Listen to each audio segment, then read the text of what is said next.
Todos, então, vamos começar a aula. Olá, bom dia a todos. Vamos começar a aula parte 5, então, de física, tá? Continuando aquela aula nossa das semanas anteriores, ok? Vamos lá, eu vou compartilhar a tela com vocês.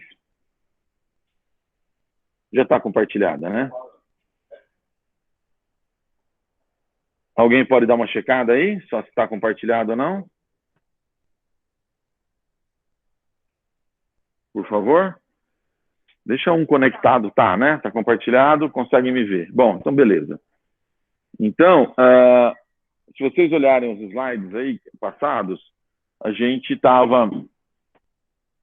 discutiu, só para relembrar, as sequências com pulso preparatório, lembra? E dentre elas, a principal... Opa, voltando para trás, aqui, desculpa. Dentre elas, o double e o triple, e discutimos também o quê? Como é que chama isso aqui? Isso, segmented K-space, né, em inglês, ou espaço K segmentado, em que a gente não consegue adquirir toda a matriz de uma imagem num único batimento. A gente não tem tempo para isso. Então, a gente segmenta essa matriz de K-space para vários batimentos. E durante esses batimentos são a nossa pausa respiratória. Com isso, a gente calculou algumas formulazinhas, lembra? Como é que a gente calculou formulazinhas? E teve uma coisa que eu não falei. Lembrando que o segmento K-space, que eu expliquei para vocês na Cine, ele aparece essa lousa aí? Se você... Fica pequenininho. Corta. Mais perto. Porque então, se ela entrar legal, eu posso usá-la. Usá-la aqui. Fica mais fácil. Veja se conseguimos. Porque aí eu ia colocar para vocês, aí eu não sei se vocês vêm aí, né? Esse é o grande problema. Veja se dá. Faz uns tururum aqui que não sei o que acontece às vezes. Veja se dá para ver. Para onde eu vou para ela não cortar?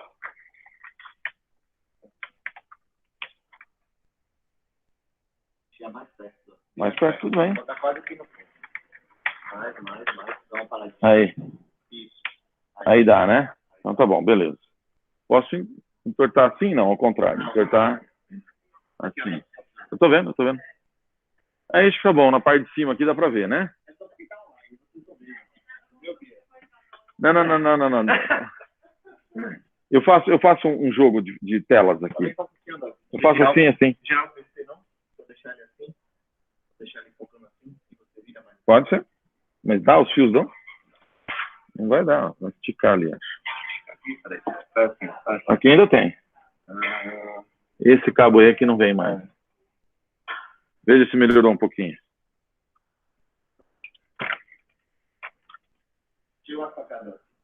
Eu? Não.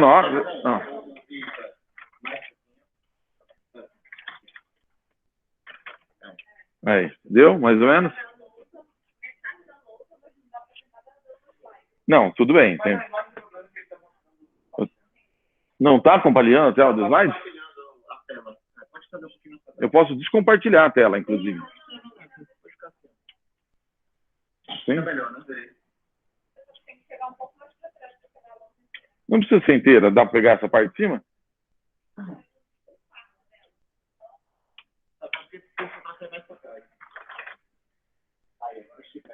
Assim? Tudo bem. Mas o problema é vocês conseguirem enxergar quem está no canto de lá, né?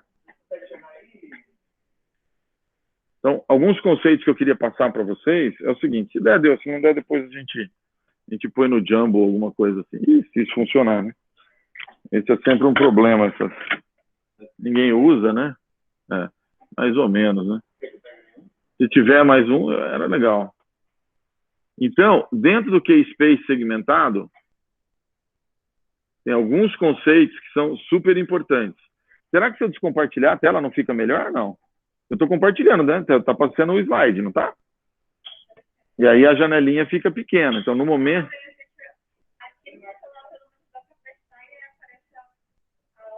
A outra tela, exato. Então tá bom. É que provavelmente na gravação vai ficar pequeno, né? Então deixa eu descompartilhar. Deixa eu descompartilhar a tela. Que aqui nesse momento a gente estaria como um chat, né?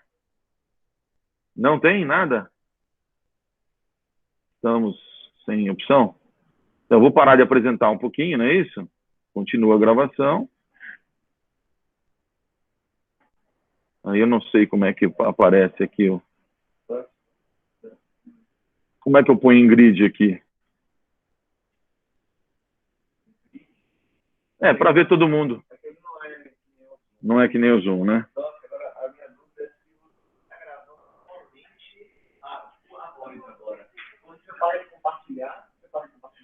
Não, não. Parei de compartilhar a tela. Eu estou pegando aqui, a ideia é pegar isso aqui, tá vendo? Eu não sei como aumentar isso aqui. Aqui. Isso. Vai, grava, tá gravando. Isso, agora eu me vejo aqui, inclusive, tá vendo? Eu me vejo melhor. Então é o seguinte, tá dando para ver aí, não? Inclusive dá para pôr grandão, acho que só eu, não dá? Se eu clicar 2 vezes? Não, aí ficou só grandão. Talvez desse para priorizar eu, né? Cadê? Aí, garoto. Isso, não é isso? Então, alguns conceitos que eu queria reforçar com vocês. Então, a gente tem o case space, tá certo? Tá muito ruim de ver, né? Deixa eu ver, tem mais uma aqui. Mais uma chance.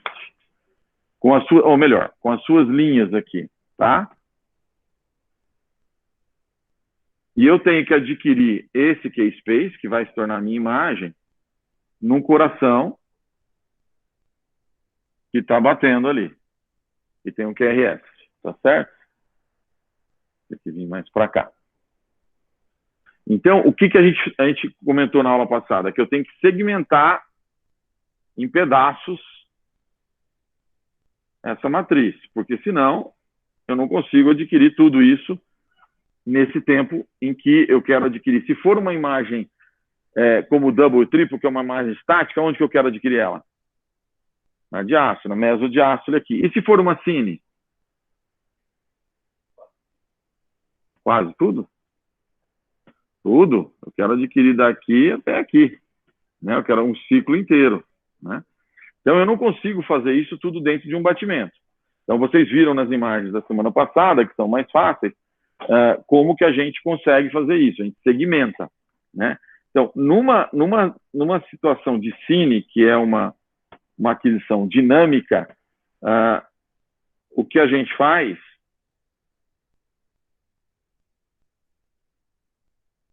Quantas imagens eu preciso na cine? Uma só? Hã? Uma só? Quantas imagens eu preciso numa cine? Hã?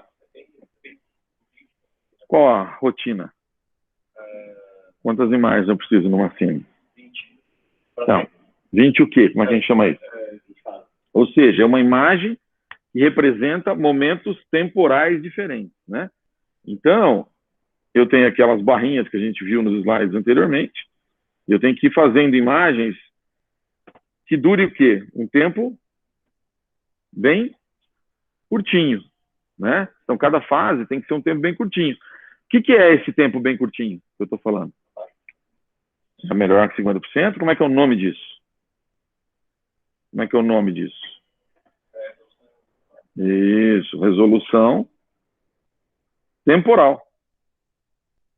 E como é que eu calculo essa resolução temporal? Vamos supor, vamos dar um exemplo que essa minha matriz tenha 128 linhas. Eu quero fazer 20 fases. Vamos fazer 120? 120 linhas para 20 fases. E eu quero fazer fases por ciclo cardíaco, né? Certo? O que eu tenho que fazer aí? Divide um pelo outro? Dá 60. Que significa o quê? Que eu vou adquirir 60 linhas aqui? Hã? Cada barrinha dessa representa? Não. Tá faltando um dado aqui. Qual é o dado? O quê? GPS tá faltando dois dados. Eu só falei que eu quero 20 fases e que eu tenho uma matriz 120. Tá faltando o VPS, que é, ou seja, quantas linhas eu vou pegar de cada vez. E tá faltando mais um dado. Não. Mais um dado. Qual é o dado? Quanto tempo leva para adquirir cada linha? Eu tenho 120 linhas para adquirir. Eu quero adquirir 120 linhas de uma forma, por imagem, né? Cada imagem, para que eu adquira 20 imagens, 20 fases. Vão ser 20 imagens, né? Um pacotinho de carta com 20 cartas, não é isso? Cada carta uma imagem. Eu passar rapidinho e fazer assim. Tá certo? Só que eu não posso adquirir a imagem de uma vez só. Então eu tenho que adquirir em pedaços. VPS é o Turbo Factor, é o número de linhas que eu vou adquirir por segmento. Por segmento significa o quê? Por número. Não. Por. Naquela mesma fase, é o número de linhas que eu vou adquirir por batimento. Perfeito. Então, tá faltando VPS, que eu não defini. Eu vou escolher um número e tá faltando mais um número, que é o quanto cada linha leva para adquirir. Quanto que cada linha leva para adquirir? Não. Cada linha, ó. Eu tenho uma imagem aqui, ó. Né? Esse Keyspace aqui é essa linha aqui, essa imagem aqui. Imagem 1 do Keyspace 1, certo? Essa linha aqui. Primeira linha do Keyspace. Quanto tempo leva para ser adquirida?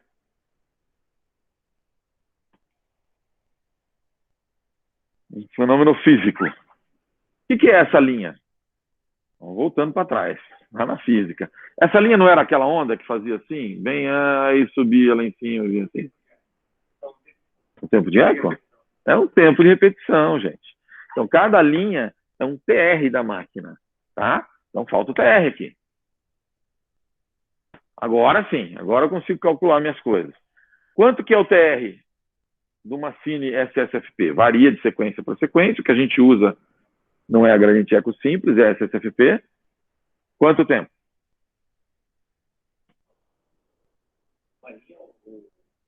Quanto tempo leva uma linha? Uma linha realmente não. Por uma linha. 50 milissegundos é a resolução temporal. Isso. No SSFP, ela é sempre, lembra que eu expliquei para vocês? Sempre menor que 4 milissegundos. Por quê? Se ela for maior, vira same shit fucking picture. Lembra? Vira o SSFP, vira uma porcaria, porque ele não tem estabilidade. Se o meu TR for muito longo, ele tende a recuperar. Eu não mantenho o estado de equilíbrio.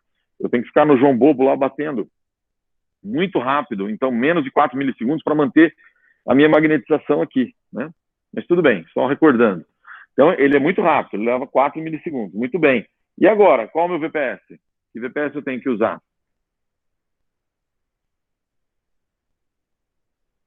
Eu tenho 120, né, linhas. Cada linha leva 4 milissegundos. Então, quanto leva para adquirir isso aqui tudo? Não, adquirir tudo. Se eu quisesse adquirir tudo num batimento só, quanto tempo eu levaria? Quanto que dá? 480 milissegundos, ou seja, quase meio segundo, né? Num cara que tem 60 de batimentos, quanto que tem esse intervalo aqui, um RR? Então, essa única imagem aqui, que seria a minha primeira fase, eu começaria a adquirir aqui e ia terminar aqui. Mais ou menos assim, né? No meio do QRS. Que imagem que isso ia me gerar? Metade do QRS. Um borrão, né? Porque no começo eu estou assim, depois eu estou assim, depois eu estou assado. Essas ondas vão pegando momentos de morfologia muito diferente do ventrículo. Tá certo? Então não dá para fazer isso. Tá muito bem. Eu vou dividir isso para adquirir menos tempo. Quanto tempo eu preciso adquirir, então? Agora tem uma informação aí. Eu preciso de uma resolução temporal, em geral, para frequências até 100, menor que 50. Teve o caso lá do Protásio, que estava com 13%, eu fui checar, o cara fez a 133 de frequência. Então, aquela 13% de fração de ejeção pode ter tido um efeito, sim, e estava com 60 milissegundos de resolução temporal. Então, aquilo não deve ser 13, talvez não vá mudar, tem disfunção, mas talvez seja 30%, é muito diferente de 13. Tá? Por quê? Porque eu perdi resolução temporal. Então, resolução temporal, né? Se eu tenho eu estou medindo uma curva de volume, né? Que faz isso aqui, ó. Aparece ali? Não. Não. Tem que apagar aqui. Apagador? Não tem? Não tem. Apagador tem que ter lá, não é possível. Senão pega uma flanela. Então, se eu tenho um volume aqui, né? O ventrículo esquerdo, ele está lá na diástole. Ele vem para a sístole, diminui o volume e sobe e volta para a diástole. Isso aqui é a contração atrial que faz assim, né? Aqui é a mesodiástole, que é onde fica paradinha, onde eu quero fazer a imagem. Então, se eu faço sem resolução temporal, essa é a curva verdadeira. Se eu tenho uma fase aqui, uma fase aqui, uma fase aqui, e outra fase aqui, outra fase aqui, outra fase aqui, a minha curva fica sendo essa aqui, ó. E aí a minha fração de ejeção, vocês sabem, é isso aqui que é o endosistólico, o endodiastólico seria isso aqui, talvez. Né? A relação entre esses dois. Imagina que em vez de fazer essa relação, eu vou fazer essa relação. Porque a minha resolução temporal ficou ruim. Obrigado, querido. Mas papel, assim? Para apagar? Não tem uma flanelinha? Ali dentro da salinha do coisa tem. Bom, muito bem. Então, a gente precisa de uma resolução temporal de 50. Eu tenho 120 para adquirir com TR de 4. Qual é o meu VPS? Qual é o meu VPS? Qual é a fórmula da resolução temporal? Está todo mundo perdido nisso, né? Isso é importante. Hã? Isso. A minha resolução temporal é o número de linhas que eu decidi adquirir aqui, vezes quanto tempo eu levo cada linha. Ela vai demorar um tempo. Então, vamos dizer que eu peguei essa cabecinha aqui da imagem, tá certo? Aí eu passo a adquirir a imagem seguinte. Para que lá no outro batimento, aí é que eu continuo de onde eu parei. No mesmo pedacinho, certo? Na segunda fase também. Mas o tempo, esse tempo que leva para adquirir isso aqui não pode ser muito grande. Tem que ser 50 milissegundos, tá certo? Então, se eu levo 4 para cada linha, quantas linhas eu tenho que ter?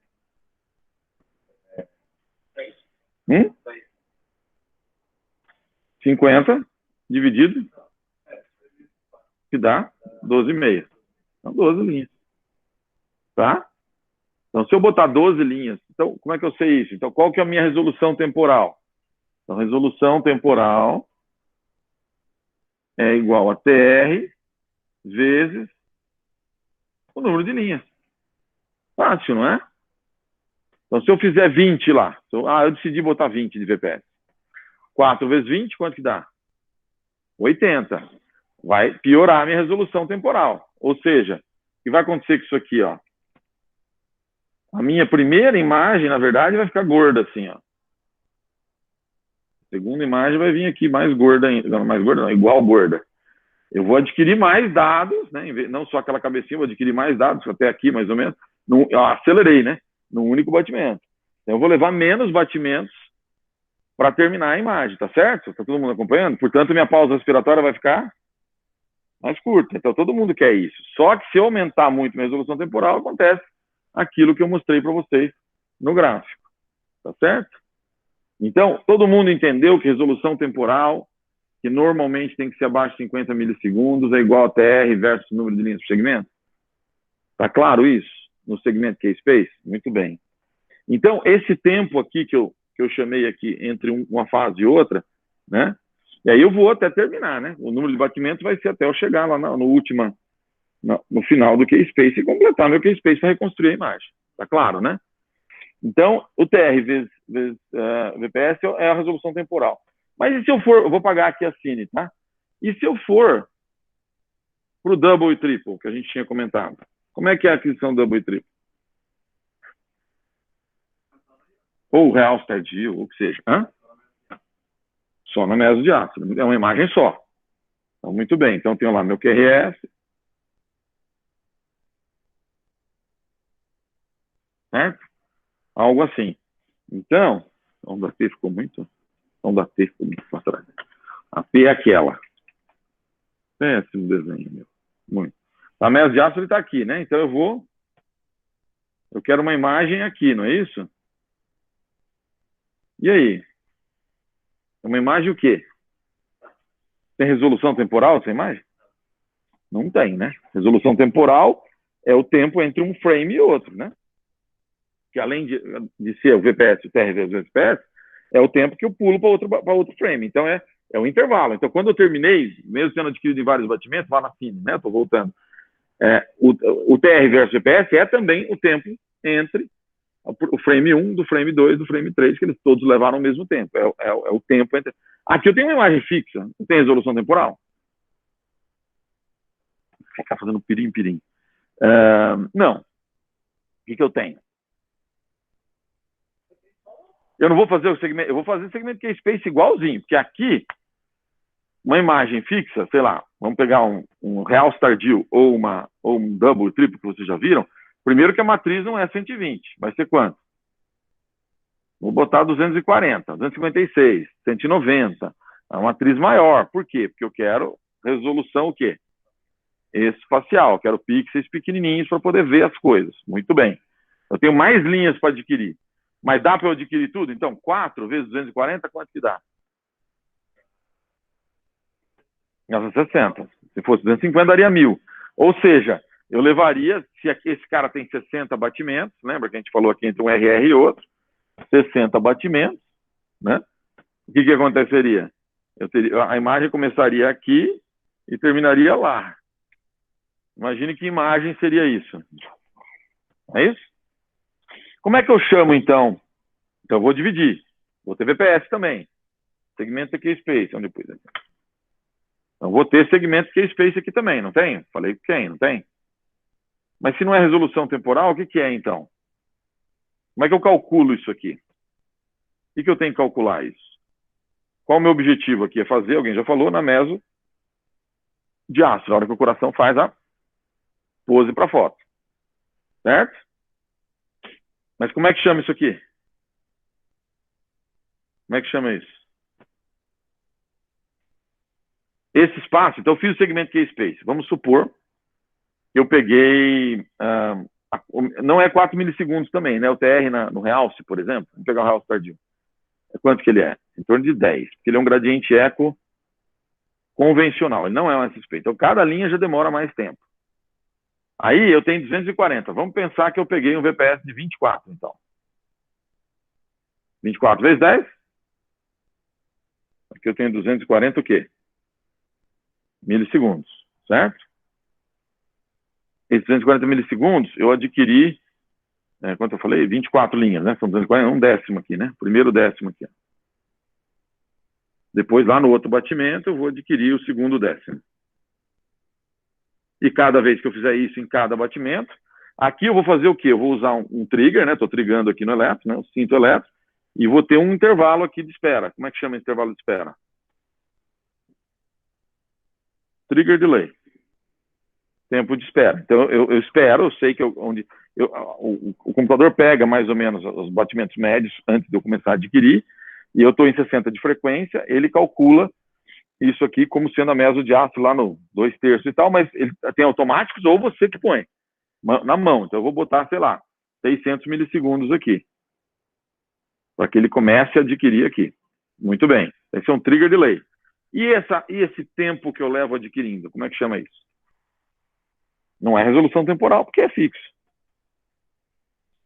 Ele é o TR, esse tempo de novo, é igualzinho a resolução temporal. Ele é o TR versus VPS, número de linhas, certo? Mas como é que chama isso? Como é que a gente chama isso? Não é resolução temporal, é o quê? Eu estou fazendo o quê durante esse período? Eu estou adquirindo, então é o quê? Acquisition, pode até ser, o clássico é Acquisition Window, ou janela de aquisição. Então, essa é a janela. Então, que seria exatamente a mesma fórmula da resolução temporal. Então, resolução temporal nas imagens dinâmicas ou janela de aquisição nas imagens fixas é o TR versus VPS. Ok? Tá claro isso? Enquanto lá na resolução temporal para uma cine eu preciso menor que 50 milissegundos, quanto eu preciso aqui? Porque essa janela de aquisição tem que respeitar o quê? Primeiro ela tem que ir na mesodiástole, que é o momento em que o coração está mais parado, né? Tese. Então eu uso um trigger delay. E se eu estou tentando, então, se eu estou almejando o lugar mais parado, o que eu não posso ter? Ritmo regular não posso ter mesmo, que atrapalha bastante. Mas o que eu estou evitando aqui? Eu estou querendo a imagem paradinha, ou seja, eu quero evitar movimento. E o coração está sempre movimentando. Ele tem um período curto lá da diástole que ele faz aquela posezinha e logo depois já vem a sístole atrial e tudo mais e vai em frente. Então, o que a janela de aquisição tem que respeitar? Por que eu não faço uma janela grandona? Vou ter o quê? Eu vou ter o quê, então, na imagem? Borramento, artefato de movimento. Então, eu tenho aqui que manter uma janela de aquisição que mantém a minha imagem estática, paradinha, sem borramento. Tá certo? E quanto é isso? Então, aqui eu não estou preocupado com resolução temporal, porque não vem uma imagem depois. É uma imagem estática. Então, quanto tempo eu preciso para que não tenha borramento? Na mesodiástole, que depende da frequência cardíaca. Perfeito, ótimo. Então, quando a frequência cardíaca acelera, não é o tempo entre o QRS e a onda T que vai afetar a bem da tomo, que vai diminuir. Isso aqui é sempre igual. É isso aqui que vai encurtar, né? A onda P vem aqui, ó. Né? A onda P vem lá da onda T. Então, eu perco a mesodiástole. Então, se eu estou numa frequência muito alta, esse período de mesodiástole tem que ser... O que eu tenho que fazer? Se eu tenho um paciente que está com frequência alta, então... E aí eu estou fazendo meu double, ou mesmo meu realce, e está tudo mexido. E você fala, mas o paciente... Seu doutor João, o senhor não está respirando direito. E, na verdade, o paciente tadinho está fazendo tudo certinho. E a imagem vem toda borrada. O que está acontecendo? Isso, a janela de aquisição está muito grande. O que eu tenho que fazer? Reduzir. E, ao contrário, aí o cara está respirando. A frequência cardíaca dele é 40. E a gente não mexe em parâmetro nenhum mesmo, deixa rolar do jeito que está. O que acontece? Eu tenho uma acquisition wind pequenininha, que eu preciso de 10, 20 batimentos para adquirir, o cara está a 40 batimentos por minuto. Então, 40 batimentos a 20 batimentos dá uma pausa de 30 segundos. O cara, eu não aguento, respira, fica tudo mexido. Vocês estão entendendo o balanço que vocês têm que fazer? Então, com a frequência baixa, o que eu tenho que fazer? Numa imagem estática, não estamos discutindo a cine aqui. Numa imagem baixa, aumentar a minha janela de aquisição. Possivelmente ajustar também o trigger delay, para que isso fique lá na diástole mesmo. Tá certo? Para que eu pegue lá. E eu posso aumentar, eu vou adquirir não 24. Vamos dizer que aqui era 60, né? Vamos dizer que o cara está com 30 de frequência. Eu vou fazer o quê? Eu vou botar 48 linhas. E ainda assim eu não vou ter movimento, porque o coração, quando ele está bem devagar, naquela diástole ele está lá, fazendo balé, que nem minha esposa, né? Lento, certo? E se eu tiver acelerado, ao contrário, aí eu vou ter que fazer 12. Lembrando que o tempo de pausa respiratória, o que acontece? O que acontece com o tempo respiratório? Se eu dobrar a frequência, estou mais rápido, né? Eu vou fazer o quê com a minha VPS? Eu vou reduzir ele, não é isso? Vamos dizer que eu reduzi pela metade. Qual que ficou a apneia? Não. Se eu aumento, vamos dizer aqui, ó. Vamos primeiro fazer o cálculo da apneia? Qual seria a apneia aqui? Então, vamos nessa situação, 240, eu fiz um VPS de 24, tá certo? E eu tenho a frequência de 60. Tá certo? 1000 milissegundos aqui, certo? Eu dividi em 10 blocos, não é isso? 240, eu estou fazendo 24, são 10 blocos. Significa que são 10 o quê? Batimentos. Cada batimento tem 1 segundo. Qual é a minha pausa respiratória? Quanto? 10 segundos de pausa respiratória. Perfeito, ótimo. Bom, agora o cara acelerou. Ele foi para 120 batimentos por segundo. O que eu faço quando ele foi para 120? Para não ter movimentação? Diminui minha acquisition window. O que eu faço com o negócio aqui? vai para quantas linhas? 12, certo? Então, 140 por 12, agora eu picoteio meus em quantos pedaços? Em 20, não é isso? Então, a pausa respiratória vai ser de 20 batimentos. Mas quanto que dura cada batimento? Se ele está a 120, quanto que dura cada batimento? 500 milissegundos, não é isso? Se 60 é 1000 milissegundos, 120 é 500. Quanto durou a pausa respiratória? 20 batimentos a meio segundo? 10 segundos. Percebe? Não muda a pausa respiratória. Porque eu acelerei. Eu só tenho que picar mais. Quando eu estou rápido, eu tenho que ir fazendo picadinho de carne mais picadinho. Agora vamos fazer o contrário. O cara não tem 60, ele tem 30. Não tem 30, vamos dizer que tem 40, mas 30. O que acontece? Ele tem 30 de frequência cardíaca. Tem para cá, tem 30. Quanto que dá o RR dele? 2.000 segundos, não é isso? Milissegundos. 2 segundos. Não é isso? O que eu tenho que fazer com a minha janela de aquisição? Aumentar. Então eu estava em 24, eu vou para quanto? Vou para 48. Certo? 240 por 48, quanto que dá? 240 por 24 dá 10, por 48 dá 5 batimentos, não é isso? Então agora minha pausa respiratória vai durar quantos batimentos? 5 batimentos, não é isso?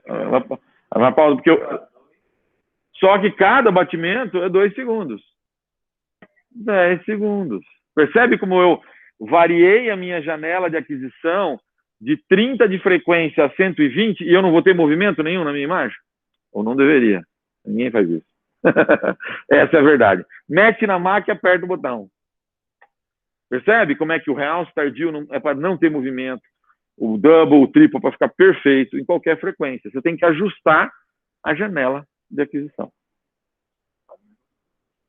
Tá certo?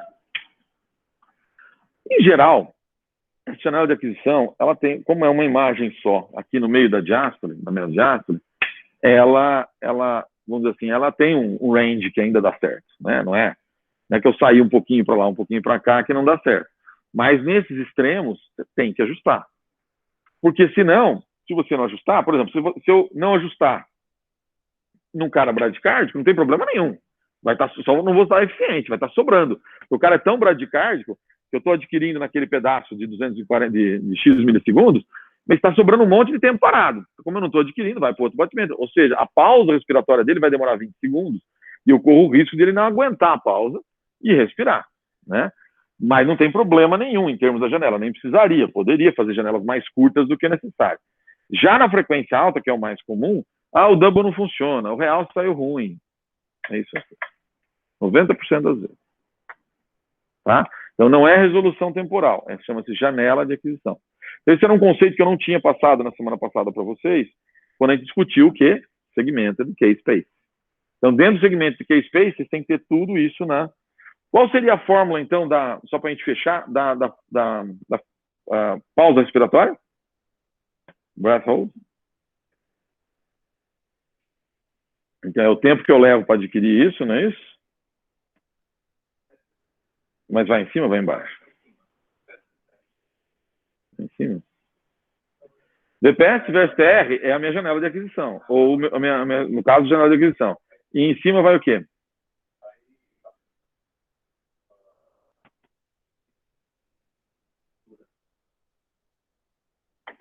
Como é que a gente fez esse cálculo? Acabamos de fazer. Então, primeiro eu preciso saber quantos batimentos cardíacos eu vou usar. Então, a pausa respiratória, na verdade, é um derivado da frequência, da número de batimentos, não da frequência cardíaca. Também, né? Número de batimentos que eu vou usar. Que é o tamanho da matriz. Quanto é o número de batimentos que eu vou usar? O tamanho da matriz dividido pelo quê? Isso. Então, isso aqui é quantos batimentos eu vou usar. Certo? Todo mundo entendeu? A matriz, outra coisa que a gente pode mudar é a matriz. Não, o cara não aguenta, um velhinho não aguenta de nem eu posso, em vez de fazer 240 de matriz, fazer 190, 160, muda tudo. Encurta as coisas. Mas, com a matriz fixa, deixa eu tirar. Tá dando para ver essa partinha? Tá, aqui tá dando. Então, isso aqui, na verdade, é o número de batimentos da aquisição. Então, o número de batimentos vezes...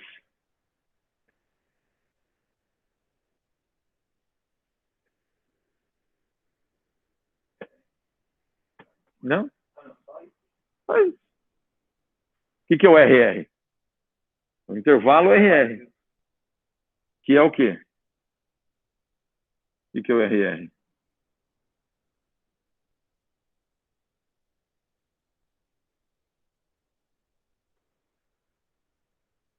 Deu para entender porque é de 60 mil? 60 mil porque a gente está falando em milissegundos, né? Então, seria 60 segundos, né? Dividido pela frequência cardíaca, é o intervalo RR. Né? Como eu estou falando em tempo, né?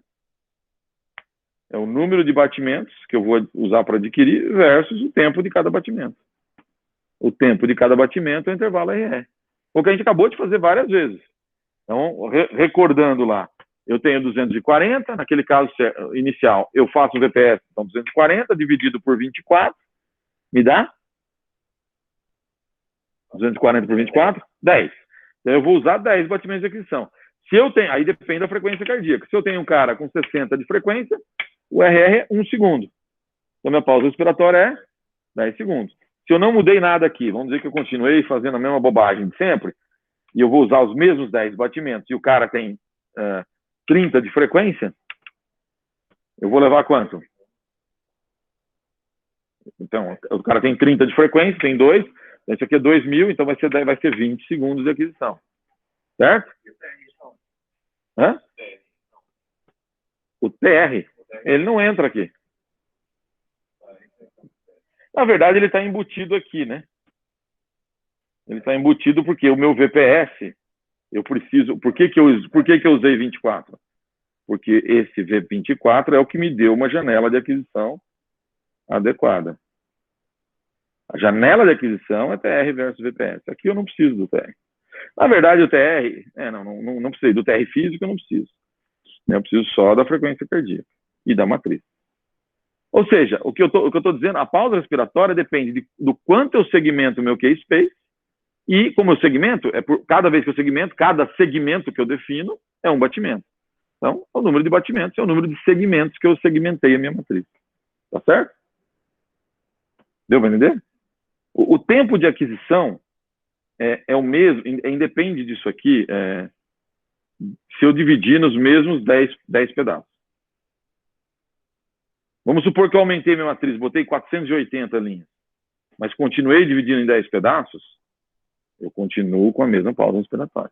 Só que se eu botei 480 linhas, para eu dividir em 10 pedaços, eu estou adquirindo um VPS muito maior, o dobro, né?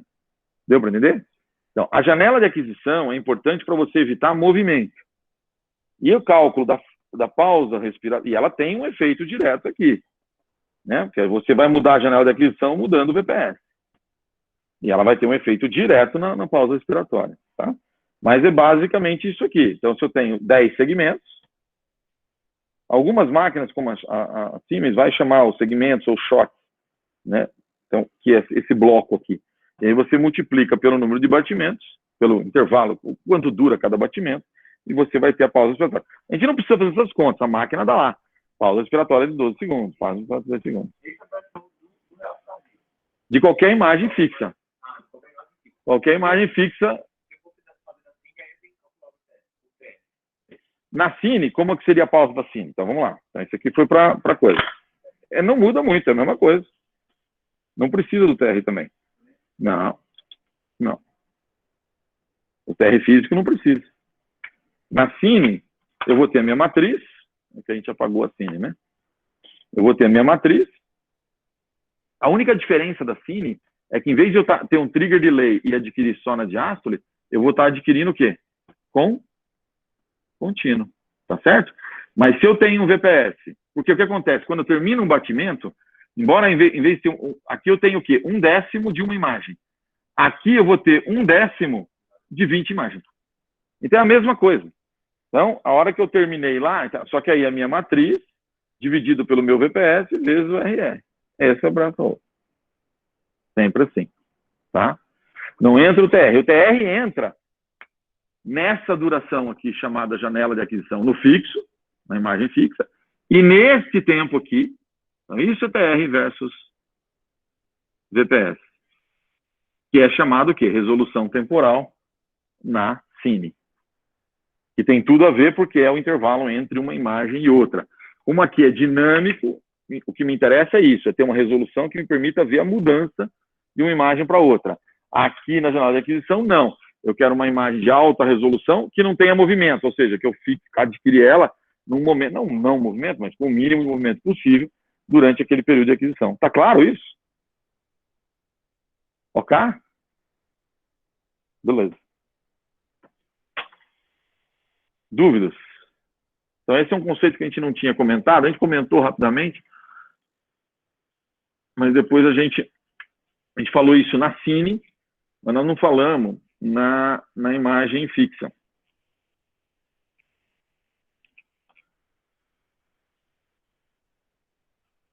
Vamos voltar aos slides?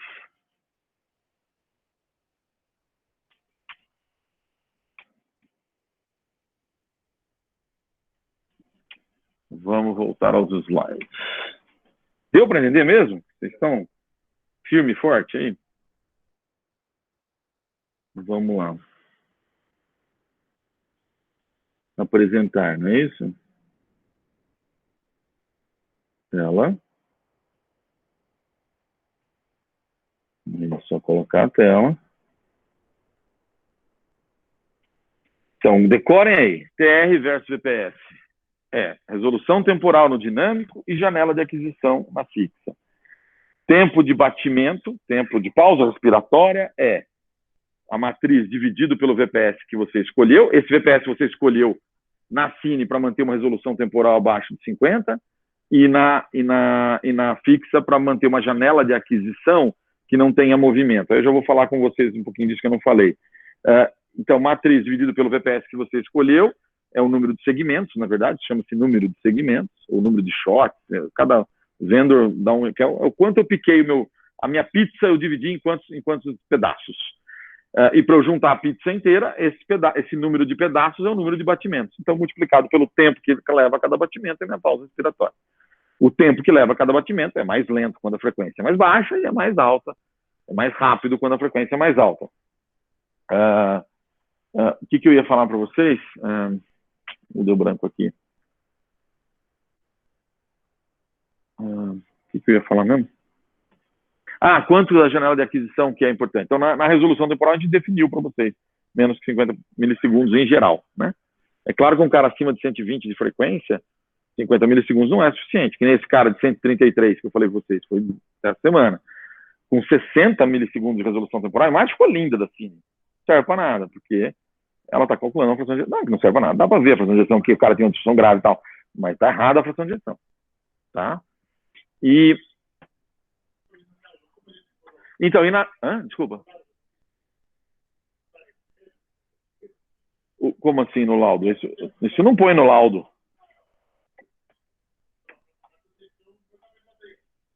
Não é verdadeira, então você tem que corrigir e adquirir de novo. Se você já pegou o exame para laudar e você percebeu isso, você pode colocar no laudo que está potencialmente limitado. Está superestimada. Superestimada a disfunção ventricular. Ou subestimada a fração de ejeção, ou superestimada a disfunção. Pela baixa resolução temporal para aquela frequência muito alta. Só que faz isso que resulta no exame truncado. O exame que você vê que, por exemplo, ele está indo, aí na diástole, em vez de fazer o pique final, ele... Não, isso não. Isso, o que dá aquele pulo no final é o prospectivo versus retrospectivo. É isso aqui, ó. Deixa eu ver se isso aqui. Então, normalmente, olha aqui, tudo que eu falei para vocês está aqui, basicamente, né? Aqui a gente está falando da Cine, saiu aqui. Aqui a gente está falando da Cine.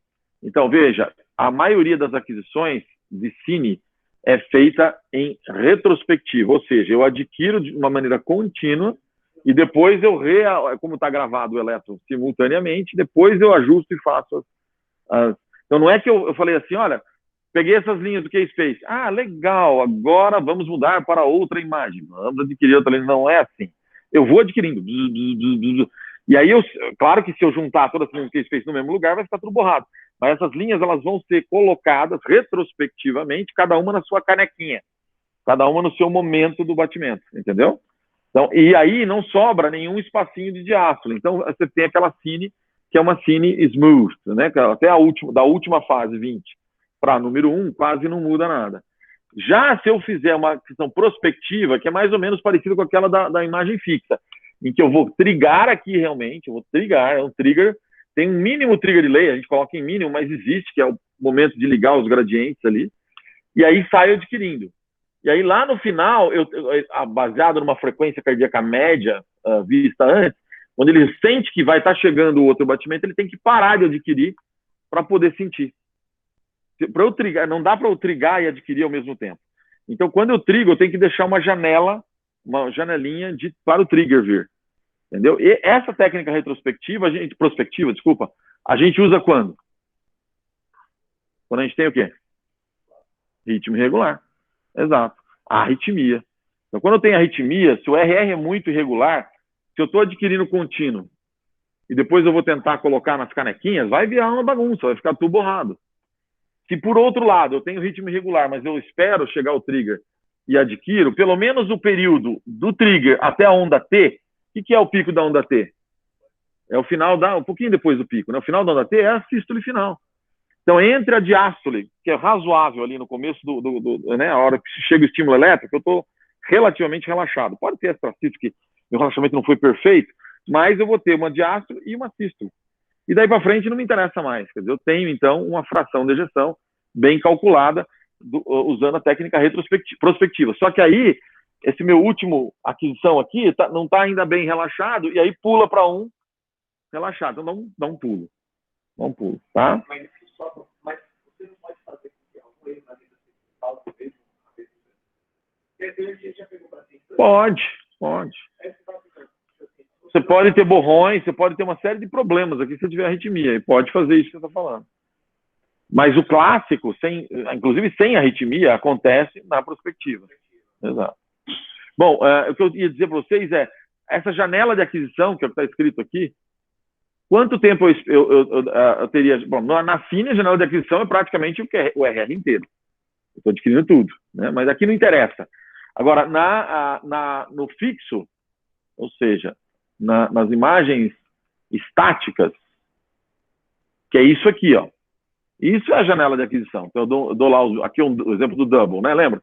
Os dois pulsos, eu espero um tempo e eu vou adquirir aquele 90, 180, 180, 180, vem aqui, ó, na imagem sua à esquerda aí. Eu estou apontando esse quadradinho laranja, né?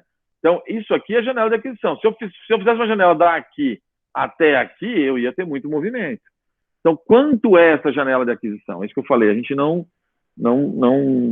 discutiu. Resolução temporal na cine, a gente discutiu 50 minutos. Alguém sabe? Ela é variável dependendo da frequência cardíaca. Mas numa frequência de 60 batimentos, quanto seria isso mais ou menos? Quanto é aí vem a fisiologia, cardiologistas helping me.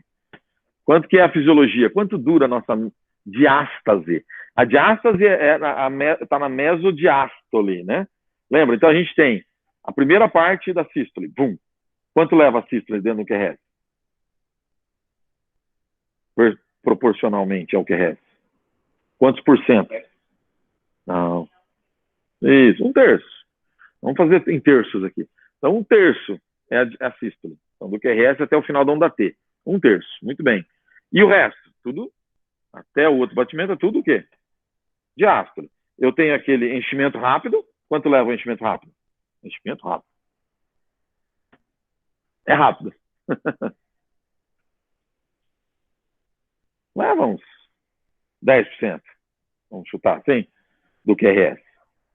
E aí depois eu entro, depois do enchimento rápido, pum, né? Que é aquela coisa que a hora que abre a mitral, aquele fluxo que entra, a onda E. Nossa onda E do fluxo mitral, ok? E aí eu tenho um intervalo, até vir a onda A. O Will já está até calculando lá no eco. Quanto tempo dura? E como é que chama esse período entre a hora que... Então tem aquela enxurrada, catarata do Niágara, do Iguaçu entrou, e aí a pressão começa a subir no VE, né? O VE começa... E aí equaliza a pressão com o átrio, A válvula mitral ainda está aberta, mas ela fica meio paradona, não vai nem para lá nem para cá, porque ela vai pela pressão. Ela fica lá, esse período chama de diástase. Que logo em seguida vai vir o quê? Vai vir o estímulo atrial, né, que vai contrair o ato, ele vai dar aquele kick, vai espremer um sangue ali para dentro do VE, vai fazer, subir aqui, é o final, isso é a telediástole, perfeito. A telediástole dura aí o quê? Uns 20% também, tá certo? Tá certo? Então eu tenho 30% aqui, 20% entre a contração atrial e um pouquinho depois, antes de vir o QRS. Então, 30, 20, foi 50. Aí eu tenho 10 do enchimento rápido. Como é que chama o enchimento rápido?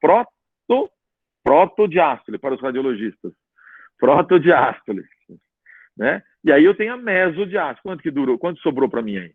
50, 60, até acho que é mais aqui. 20, 30, 50. Vamos botar 20 aí na mesodiástole, na mesodiástole, no enchimento rápido.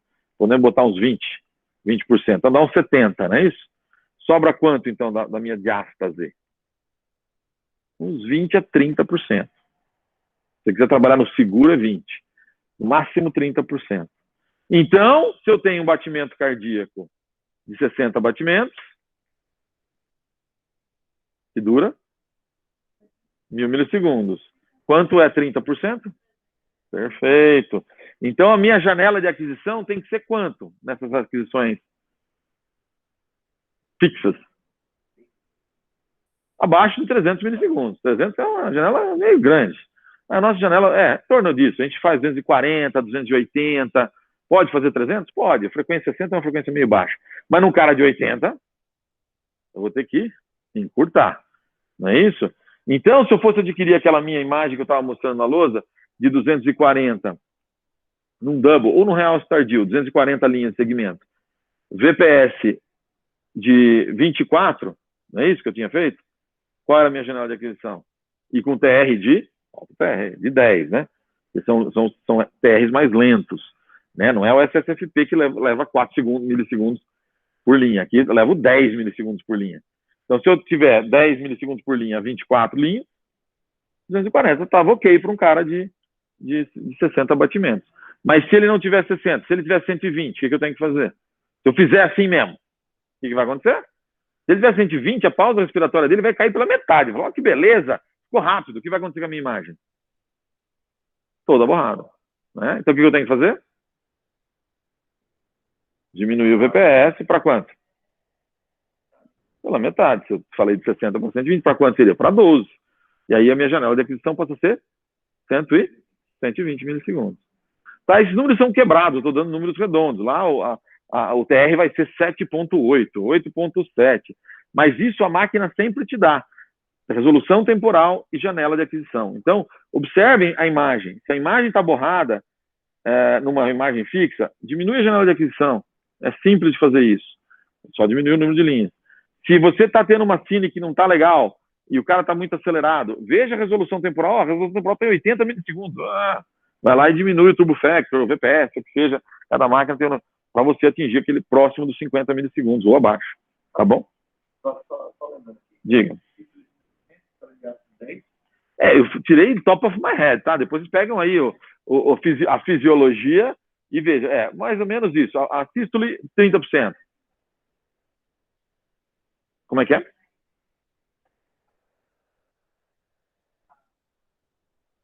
Não entendi. Fazendo cálculo por? Tá. Isso. Num cara de 60, 350, ainda assiste a 30%, né? 35% de sístole. Aí depois... Isso mesmo. Mas o que você ia perguntar mais, Vim? Mas é basicamente isso. Na verdade, se você quiser ser meio rigoroso, é 1/3 e 2/3, né? 1/3 sístole, 2/3 diástole. Dentro da diástole, você divide esse 2/3 em 3 pedaços. O pedaço de enchimento rápido, acho que é 1/3. A mesodiástole, não sei se chega a ser 1/3, mas você pode dividir 1/3, 1/3, 1/3. Pronto. 1/3 na meso, que é a diástase, e que na verdade a diástase é um pedacinho da meso, né? A meso seria 1/3 mesmo. E depois a telediástole, que seria após a onda a onda P, tá bom? Que tal? 1/3 sístole, 2/3 diástole e essa diástole dividida em 3 pedaços. É mais fácil, mnemônico.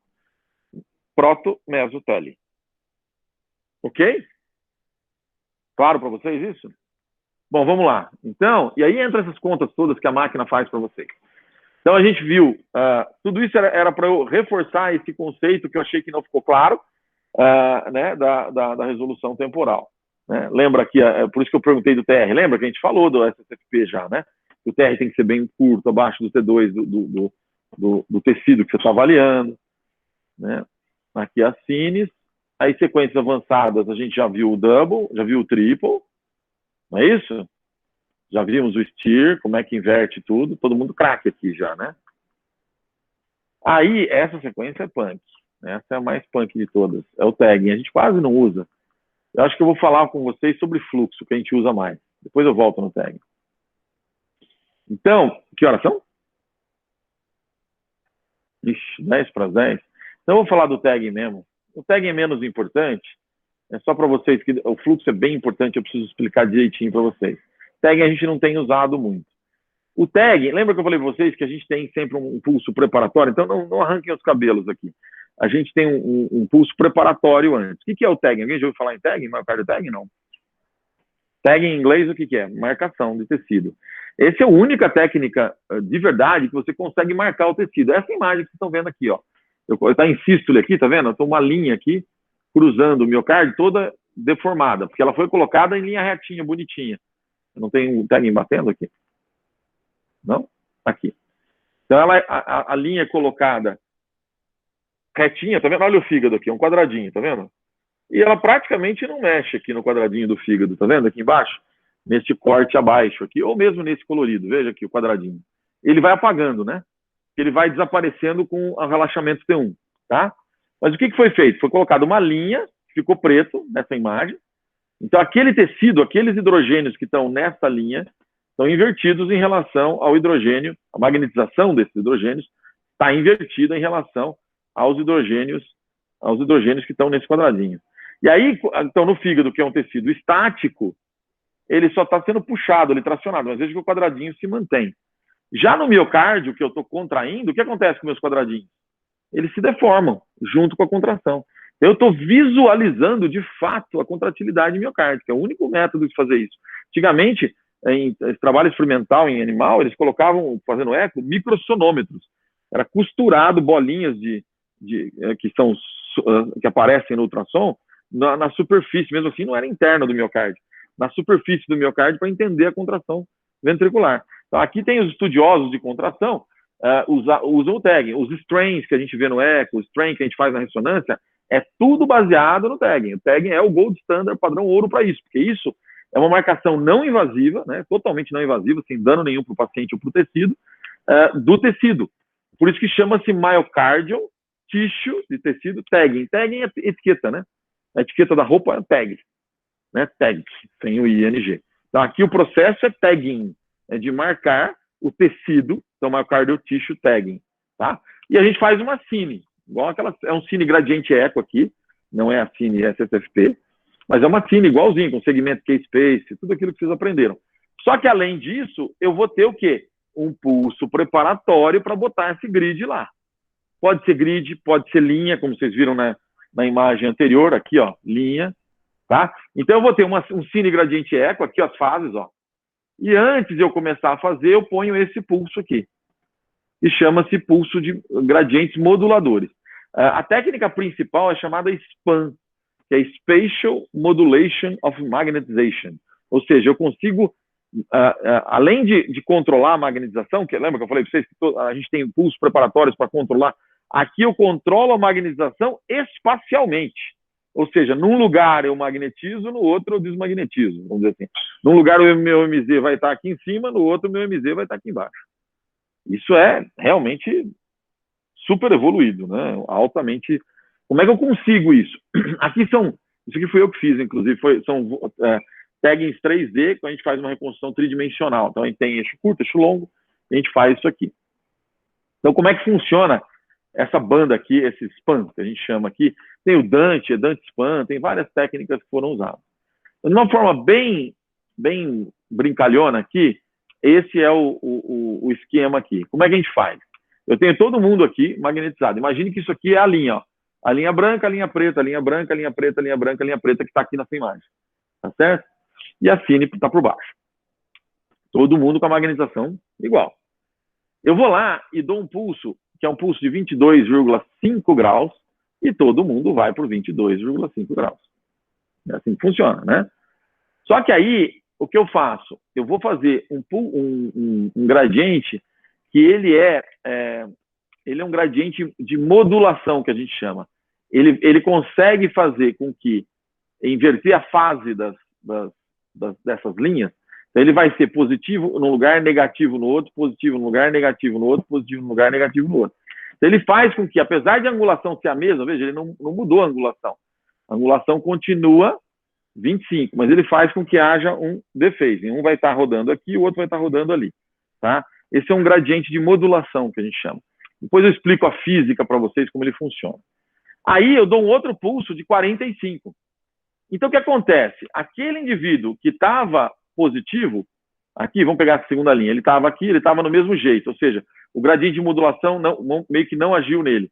E eu dou um outro pulso de 45, ele sai de 22,5 e vai para, quanto que é isso aqui? 45 mais 22,5. 67,5. É isso?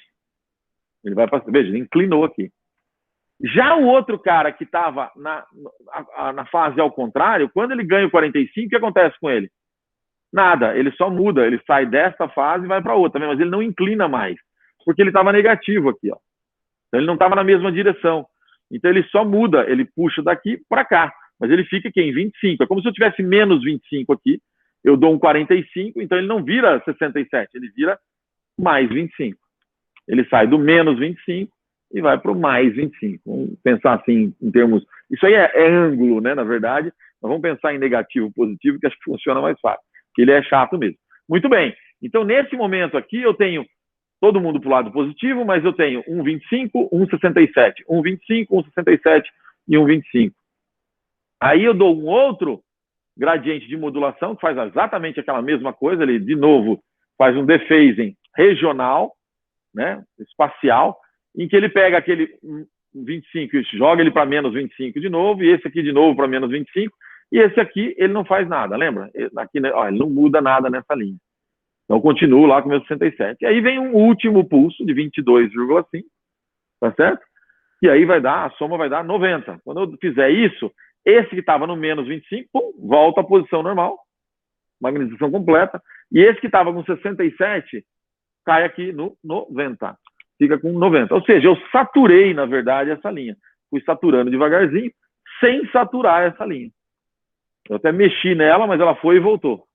Né? Então, eu termino nela. Então, esses spins aqui é o que está de branco aqui, é o que está na imagem, é o que está entre as linhas. E essas áreas em que eu tenho 90, aí eu vou fazer a imagem. Aí eu vou fazer assim, vou lá adquirir meu K-Space. Linha. Quando eu adquiro o K-Space, o que acontece é que todos os spins que estão nessa posição de zero, que sinal que ele vai gerar? Nada. Né? A hora que eu der, ele está aqui no 90. A hora que eu der o flip aqui, flip angle de um gradiente eco de 40 graus, o que eu tenho no MZ aqui é zero. Ele vai fazer isso aqui. Ou seja, ele não vai ter sinal, que é exatamente essas linhas aqui. Então, esses spins não vão ter sinal e vão ficar pretos. Deu para entender isso, mais ou menos? Complicado esse, né? Muito complicado, não? O princípio. Né? Então, são pulsos preparatórios, novamente. Vamos dizer assim, é um esquema de pulso, né? O 1, 2, 1 aqui, né? 25, 45, 22,5, 45, 22,5 para dar o 90, né? Para fazer isso aqui. Só que você vai dando aos pedacinhos e entre eles você inverte a fase de um grupo deles para você. O grande truque está nesse gradiente de modulação aqui, que consegue fazer isso. É difícil de explicar para vocês.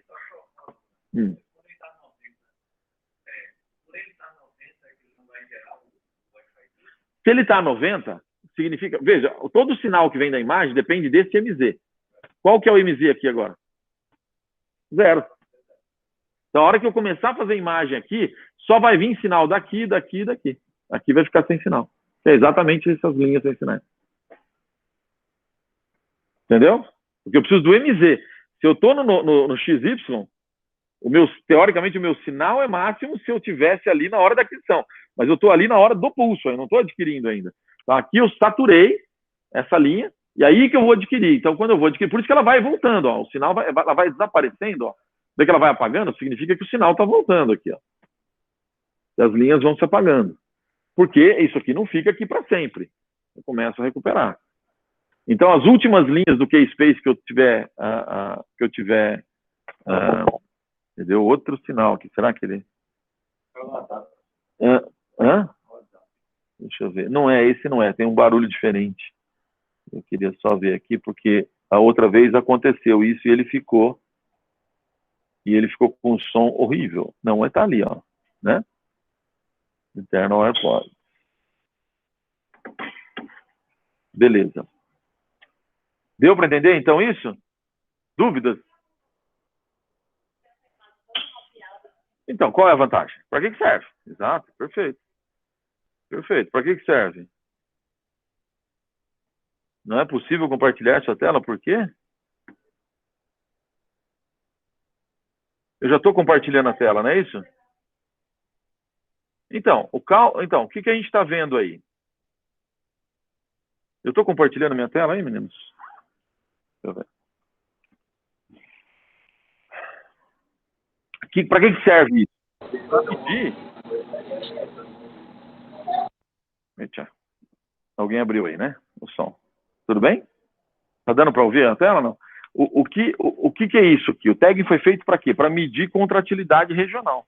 Não olhar e falar, estou hipocinético, qualitativamente. Aqui eu consigo medir. O que eu consigo medir? Ó, essa linha, tá vendo? Essas linhas que estão tangenciais à parede, elas se angulam assim, né? Se arqueiam. Esse arqueamento é o quê? É o quê? O espessamento radial, que a gente chama. As linhas que estão radiais ao centro da cavidade, o que acontece? Elas se aproximam. Percebe como no centro, ou no subendocárdio, se aproxima mais do que no epicárdio? Então, olha só como elas se juntam mais próximas ao subendocárdio. Então, esse ponto, a aproximação desse ponto com esse, ó, isso é o encurtamento circunferencial. Então, eu saio de um quadrado e viro um trapezoide. Eu contraio tudo, contraio lá do epicárdio também, então o epicárdio está aqui no alto, mas eu contraio tudo. Não sei se dá para o pessoal me ver aqui. Então, a ideia, eu não apareço aqui. A ideia é que você sai desse quadradinho e faz um trapezoide. Contrai mais no subendocárdio, menos no subepicárdio, mas você contrai.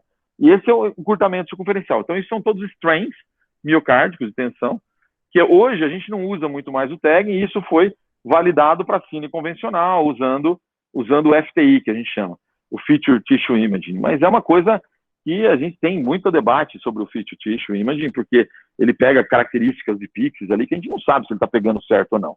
Aqui, perdão, eu voltei aqui. Cadê o tag? Aqui eu não tenho dúvida, né? Aqui eu tenho o tecido realmente marcado de forma de marcação, como se eu tivesse ido lá e quem gosta de fazenda, eu fui lá e marquei o boi, né? Só que com aquele negócio quente lá. Tá marcado o tecido, entendeu? E aí eu sigo. Claro que não dura tanto tempo assim, né? Dura o T1 aqui, mas aí eu repito várias vezes. Então o tecido tá marcado. E além disso, no longitudinal, aqui eu não mostrei nenhum corte longo, mas no longo a gente vai usar geralmente não o grid, a gente usa imagens em linhas, né? E eu vou medir o quê? O encurtamento longitudinal. Pedaço a pedaço do miocárdio. E tem softwares específicos que fazem isso. Então, na verdade, o tagging é para avaliação da contratilidade regional. Tem grupos aí que cresceram e foram treinados. Eu fiz muito tagging, mas eu meio que abandonei um pouquinho ele do ponto de vista clínico.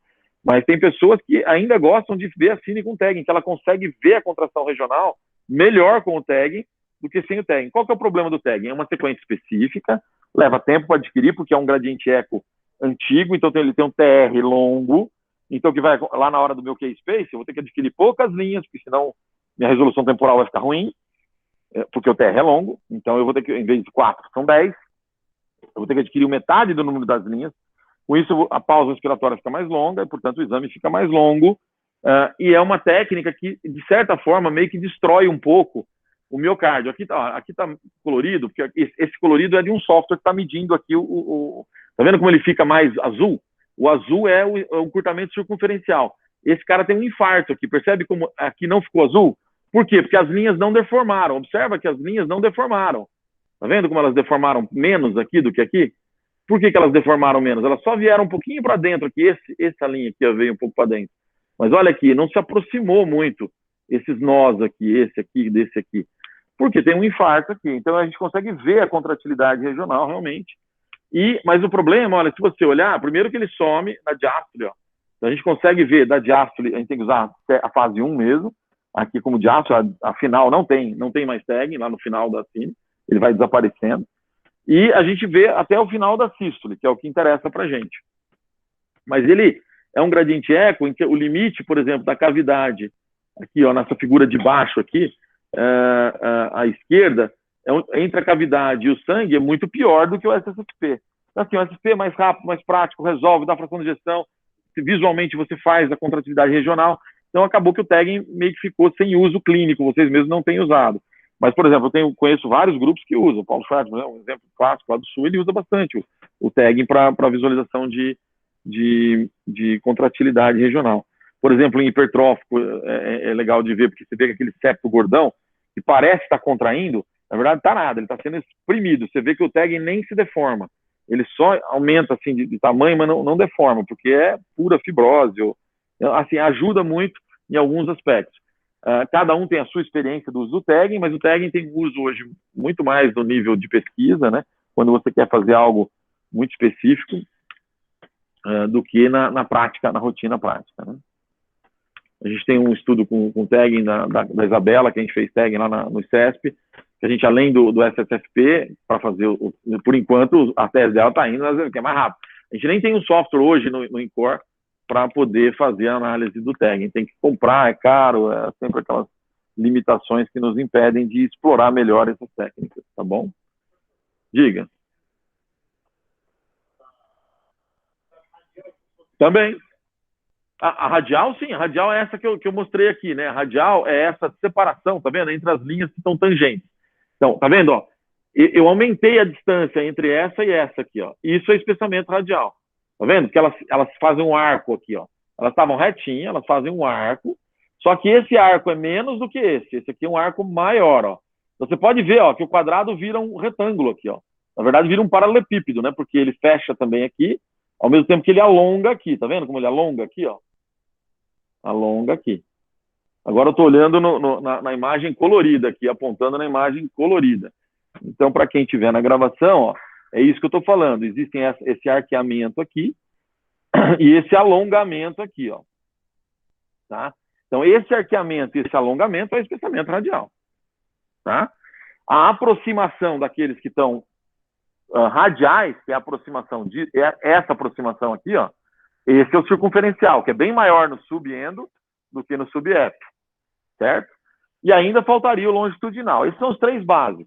Ainda existem muitos outros strains. Existem os shear strains, que é o radial circunferencial, que é um shear, é um shear strain, quer dizer, que é a mistura dos dois. E existem ainda o que a gente chama de principal strain, o principal first strain e o principal second strain, que é o strain maior em intensidade, é um vetor isso, né? Um vetor maior, é o maior vetor na direção radial. Ele não é o radial, ele não está em 90 graus, ele vai estar próximo, mas ele é o maior vetor, e às vezes ele está em 10 graus, em 20 graus, e o maior, esse radial e circunferencial também. Então é o principal first e o principal second strain, tá? Isso é uma ciência toda especial, tem livros sobre isso, a gente só estuda isso. Quando eu fui para Hopkins, eu lembro bem, o Dr. Chet fez residência no INCOR e tal, chegando lá achando que sabia tudo de coração. Veio lá um aluno estudante de medicina, mas que tinha PhD e fazia isso aqui. Não, porque a contração é assim. Eu falei, o quê? Eu falei, não me ensinaram isso.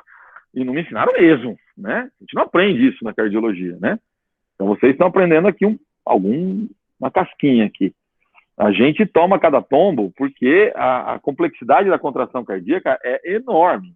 Ela é monstruosa. E o entendimento dela tem importância grande, né?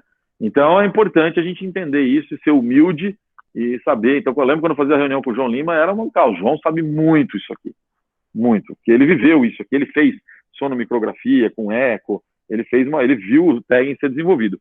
O tagging foi desenvolvido, inclusive, na Hopkins, né? Para variar, né? Além da Blaylock, além da... Vai na Hopkins.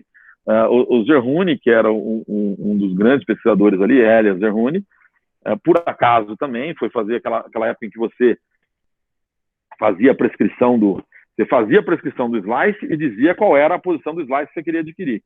E ele erroneamente pediu uma prescrição de um slice, mas adquiriu outro. Então, aquele lugar onde ele pediu a prescrição do slice ficou uma barra preta. E ele percebeu, estava em cima do fígado, se cruzou o coração, não lembro bem a história exatamente. Ele percebeu que a barra preta mexia.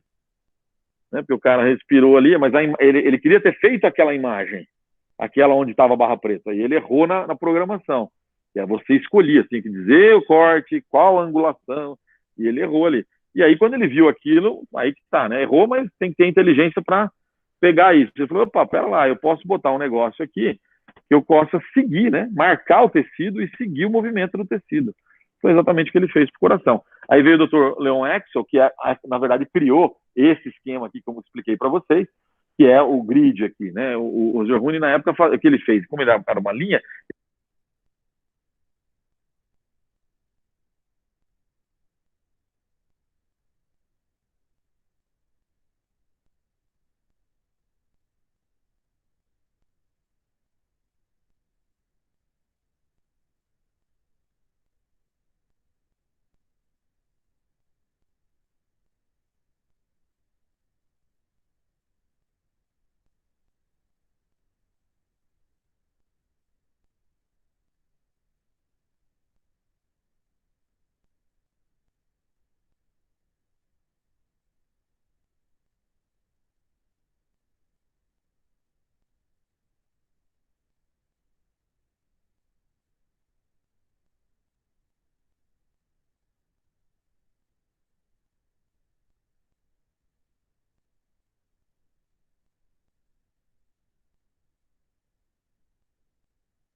Deu mute. E agora, Glória? Agora tá ouvindo, né? Tava em mute. Sim, agora sim. Agora sim. Tá ouvindo, então? Desculpem. Tava no mudo. Eu achei que era o meu iPod, mas estava no mudo. Então, espero que não tenha sido muito tempo esse mudo. O que a gente estava mostrando... A tela está compartilhada, não? Era sobre o tagging, tá? Então, quem perdeu aqui o finalzinho, acho que o começo todo mundo estava ouvindo. Eu estava discutindo o uso do tagging do ponto de vista clínico, né? Que hoje em dia, e de softwares, né? Então, a gente precisa de softwares para análise. O uso clínico pode ser usado para análise visual, mas não faz muito sentido, porque leva mais tempo. Imagina você adquirir toda a Cine em SSFP, depois toda a Cine em tag, ou então só adquirir em tag, você joga a SSFP fora, mas as pessoas hoje gostam muito do Cine SSFP em termos anatômicos e de informação. Então, você adquirir os dois é complicado. E softwares, eu estava dizendo que existem softwares, um plugin do Horus, acho que na verdade duas Zirix, mas acho que funciona no Oracle, que é esse Integ, que é gratuito, mas você tem que se inscrever e dar um monte de imagens fonte normais para eles, vistas normais de voluntários, que acho que ele está validando um banco de dados grande. E existe um outro que foi desenvolvido na Hopkins, é isso que eu estava dizendo, pelo pessoal que trabalhava na Hopkins. Eu fui até autor do artigo que validou esse software, que é o software da... Oh, meu Deus, deu branco agora. É uma companhia, esqueci o nome da companhia que eles deram. E é um software que ele não faz a detecção manual, como eu fazia com o FineTag. É um software que faz uma detecção baseada no K-Space. Então, quando você vai olhar o K-Space de uma imagem de tag, cada cruzamentozinho desse aqui, cada cruz, ela é um picozinho no K-Space. Então, o que ele fez? Ele pegou o K-Space, então pega a imagem, ele volta para o K-Space e ele selecionou os picozinhos. E aí, quando ele seleciona os picozinhos, ele vê fase a fase, os picos movem. E essa movimentação, na verdade, tem a ver com a contração, o quanto ele contraiu. Então, ele faz de uma forma, sem você detectar nada, automática, joga um código de cores e te dá os números do strain, mais ou menos semi-automático. Mas custa caro e está ainda no realm da pesquisa. Eu queria muito falar com o cara que faz, que eu deu branco também, foi colega meu da Hopkins. É um engenheiro, ele não é médico, ele saiu já da Hopkins, virou um dono de empresa, ganhando.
Eu espero que não tenha ficado mudo por muito tempo.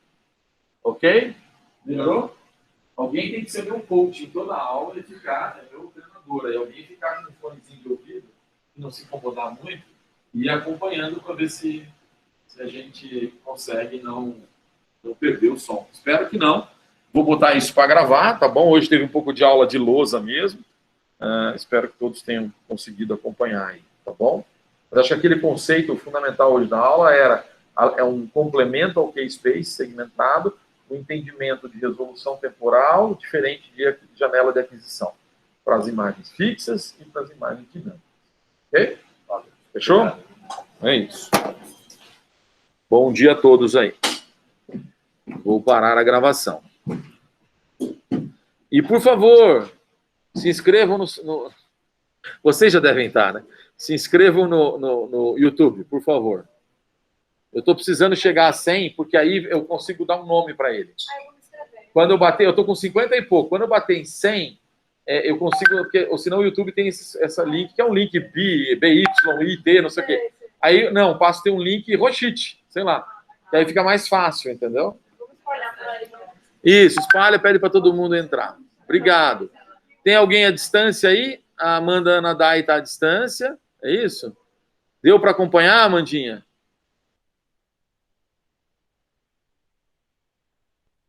Deu, foi muito boa. Foi boa? Deu para entender a distância? Espero. A gente está tentando aqui o melhor possível. Tem alguma dúvida? A gente vai matando tudo. Certo, Doc. Então tá bom. Obrigado pela presença. Então, se inscreva no YouTube. Vira no YouTube, dá um like. Bom dia para todos. Tchau, tchau.